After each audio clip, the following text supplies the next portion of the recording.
pemahaman saya lah, Sungai Bentong temu Sungai Telemong jadi Sungai Semantan. Entahlah betul ke tak.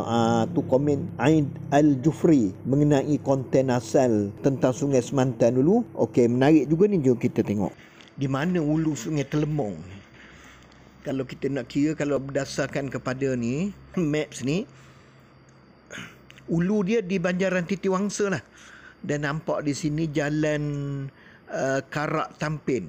Jalan Karak Tampin di sini.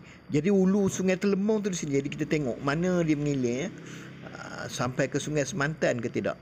Kita ikut dia punya aliran lah. Terus lagi berlengkok-lengkok macam Sungai Semantan juga. Bersiku-siku, bukan saja lengkok, bersiku.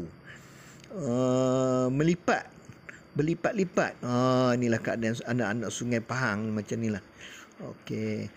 Ini masih lagi Sungai Telemong, panjang lah. Berapa puluh kilometer tu kita tak tahu. Okey. Sekarang ni kita dah sampai.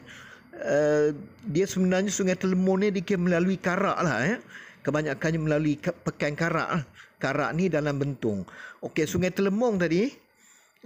Ini Sungai Telemong kan. Sungai Telemong tadi. Di mana hilir dia? Di mana hilir dia ya? Kita tengok sini. Hilir dia sampai ke mana? Kita tengok sini. Mana muara dia? Dia sampai ke mana? Lagi panjang lah. Lagi. Okey. Ini dia hilir dia tadi. Ini Sungai Bentong. Sini Sungai Bentong. Sini Sungai Bentong lah. Sungai Bentong ni besar. Anak Sungai Bentong ni Sungai Telemong. Jadi Sungai Telemong ini muara dia tu masuk ke Sungai Bentong. Dan dari Sungai Bentong inilah bertemunya nanti ke Sungai Semantan. Macam yang kita cerita sebelum ni lah. Ini masih Sungai Bentong. Kita kecil sikit. Sungai Bentong.